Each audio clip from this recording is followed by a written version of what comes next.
Hello and welcome back to another snapshot video. In today's snapshot we are looking at 18W48, the buggiest snapshot I've seen in quite a while, and I would like to show you one of these lovely villages which we can see on the panoramic view which was added in the last snapshot 18W47B. And I've been trying, so we've got 1 world, 2, 3, 4, 5 different worlds. All of these are now completely corrupt.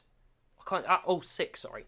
Can't use any of these worlds anymore because when the game crashes, when you're in one of these worlds, it instantly corrupts that world and you cannot use it again. And my plan was I'd like to show you a new village. And what I thought I'd do is we just give, I was trying to get there, we'll start recording and everything. And it is just not, it's not my day today. I cannot get to one of these villages. So what I thought I'd do is I've got some pictures up to show you some bits and bobs in case it does crash, which is quite likely.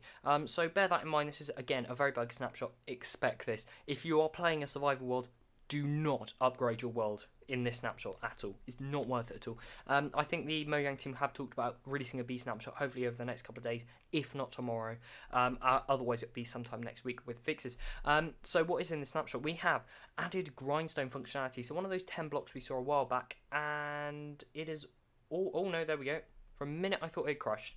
Right, so we are now in a world. Now my skin isn't even loading on. That is very nice.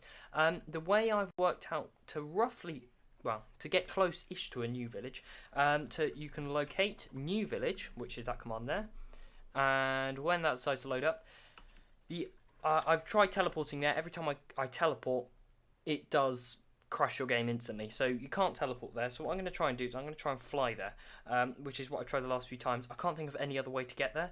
I've tried command blocks, running through just the player commands, everything. It's been a right pain to try and do. So going to what, -1,000. If you go too fast, maybe out of loaded chunks, you also crash the game as well. So lots of nice things to crash the game with.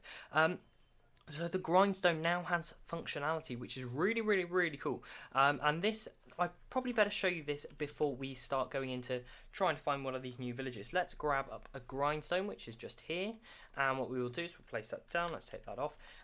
Let's grab a bow, and we'll grab that. Let's grab some arrows, and we'll grab another bow as well. So what we're going to do is we're going to whack an enchantment on here. So let's give enchant Rover, and let's just do power.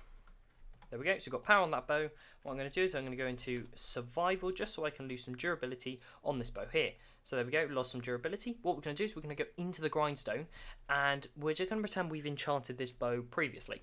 And we want to repair it. So you could put another bow in there and repair it, a bit like inventory.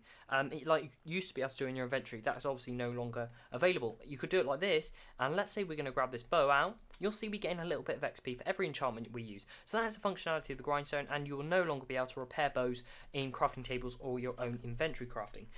So let's go back into survival. They're the creative. They're the biggest things for this snapshot. They are the two the two things that stand out the most to me. There are some technical changes to the server properties file and some other little bits and pieces which I don't fully understand, so I won't go into detail about those. I'm sure there'll be some people who've covered this. I was trying to find out if these villagers at first were spawning, because I actually struggled to find them completely, and we're actually going in the wrong direction. It's over here, so that was a bit of a stupid move. I was also looking around on Twitter, as you do, and I found a tweet from someone who had a look in the Minecraft Bedrock files, and one of these pictures they found was of the textures of what the barrel is. So I think the barrel is going to be used for storing fish. Don't know how this will be functional. It seems to have the chest inventory, an inventory the size of a chest, meaning it's the same as a chest, but I'm guessing I'll only be able to store fish, which is very odd to me, because I mean fish isn't a massive thing in the game, really. I mean, I guess it's up to them. Seriously, I'm going in the wrong direction again. So we need to go. This is a bit embarrassing. We just need to go this way for quite a while.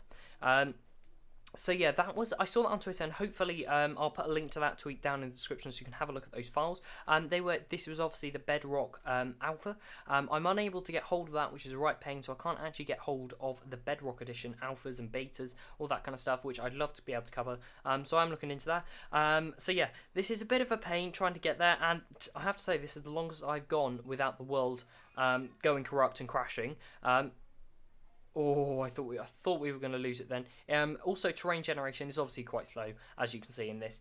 It's really struggling. Yeah, there we go. It has crashed. I did see that coming, but what I'll do is I'm going to end today's snapshot video just going over the changelog here.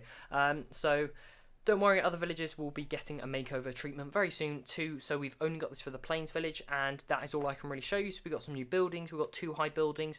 We seem to have some stained glass in there. I don't see any lanterns. I wish they used some of the new blocks, maybe lanterns or something. I think that'd be a really nice feature. We also have some animal pens, new buildings. Buildings have beds in, some stained glass, some new table designs. We've got some clay in the windows there, and we've got some other little bits and pieces. I believe some have blast furnace and grindstone and things along those lines. So it's going to look really, really good, and I'd love to be able to check one out and show you it. But unfortunately I'm not able to. Let's have a quick look at the technical changes. So we have the server.properties jar, which is used if you run a server, and the difficulty and game mode settings now can accept string names, so such as creative, survival, adventure and spectator. Int values are still allowed as a legacy option, so if you're still used to using that, you can still use that. Server will exit faster if EULA text is not set. I don't really understand that. If someone does, let me know down in the comment section. And the command line, add a new option --help. Not going to tell you what it does, that's very useful. New command line option init settings initializes EULA text and server properties with defaults, then exits. So that is all for today's video. If you've enjoyed, leave a like. I'll see you in the next one. Goodbye.